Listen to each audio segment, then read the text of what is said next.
Hello, my name is Graciela Lee, and I'm currently a sophomore at Texas Tech University, majoring in political science. The research that I've been involved in for just under the last year is titled Investigating the Interpretation of Machiavelli from Interwar Authoritarian Leaders onto the Present. For this paper, I've worked alongside my mentor, Dr. Stefano D'Amico, to construct an analytical inquiry spanning across centuries of political record. Our purpose in taking on this investigation has been to analyze the applicability and modern relevance of Niccolo Machiavelli's theories in his book, The Prince, to contemporary leaders and their political programs.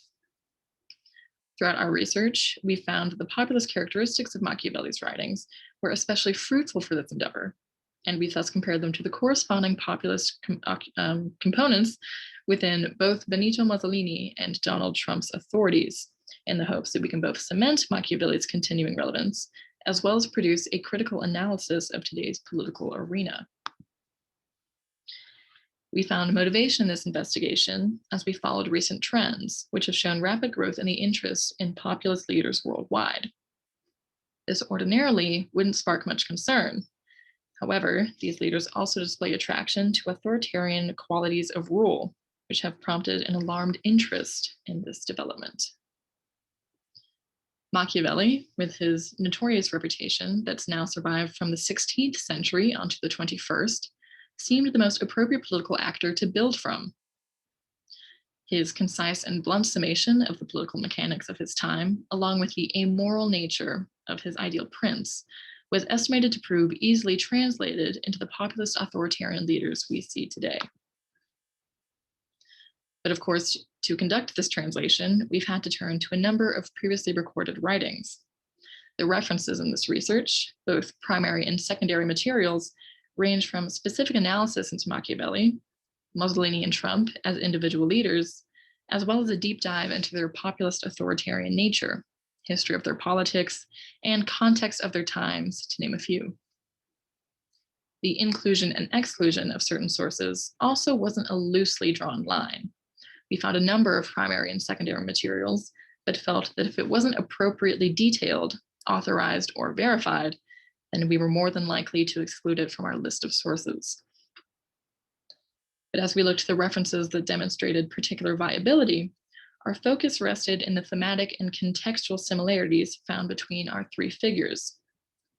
The paper moves chronologically from Machiavelli's populism to Mussolini's and then Trump's, so as to best demonstrate not just Machiavelli's perpetual relevance, but also the evidence of the influence his work has sustained across political actors. Naturally, the theories we were able to develop from these sources are an important element in understanding how we were able to make conclusions on Machiavelli's interpretation. As our material exposure progressed our own comprehension of the figures at hand, it subsequently narrowed our focus to the most relevant similarities between them, this being populist behavior, evolving politics, and ideological efficacy. Of course, in developing this focus, there were initial questions to follow. Who are our most primary populist leaders? Are they known to have been influenced by Machiavelli? Are there interesting qualities we may compare between them and Machiavelli?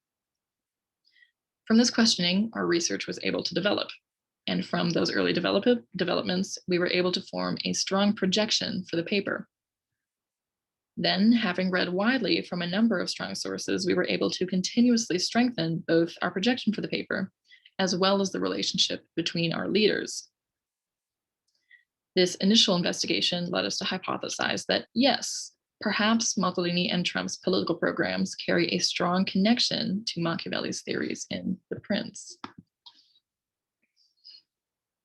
Having continued to draw consecutive parallels across circumstances, ideals, leaders, and their interpretation of Machiavelli, we found a striking resemblance across our figures of study, specifically in their ideological practice, relationship to Machiavelli's theories, and their individual aims. We interpreted this as a strength in our hypothesis, and in viewing the actions and aims of Mussolini and Trump's populist authoritarian regimes as those consistent with Machiavelli's ideal prince, we were led to interpret these promising connections as something that could certainly be analyzed through a critical paper, but perhaps also across broader themes and further figures. This further cemented our hypothesis. The evidence given shows that Machiavelli remained a relevant theoretician in the contemporary era. As this is the case, even in our ever-evolving political sphere, we can see that certain room is made for both populist authoritarian figures as well as Machiavelli's theoretical analysis. From this, we conclude that there is a permanence to both in their fluid application in the relevant world. Our analysis has outlined how Mussolini and Trump have proven to be outstanding Machiavellian figures in the modern era, with their relationship to the populist authoritarian aspect of Machiavelli's writings. We're hopeful that the structure of analysis within our paper may prove to be a strong foundation for further analysis into present and future populist authoritarian figures. We also hope that the broader impact of our work may develop a stronger understanding of political science, ideology, political inquiry by looking to the past and finding its present relevance. Currently, those who are exposed to this research may question the relation political theory has to our social and cultural world. Our present research certainly develops a structured inquiry that may enable fruitful theorizing, or even give answers to these questions, as we've outlined where we sourced our work, how we measured practicality, given the theoretical construction of our paper, our interpretation of those theories, and how we reached our final judgment. I appreciate your attention to my presentation. You'll find my contact information on the screen and the link to my paper for this inquiry below. Thank you very much.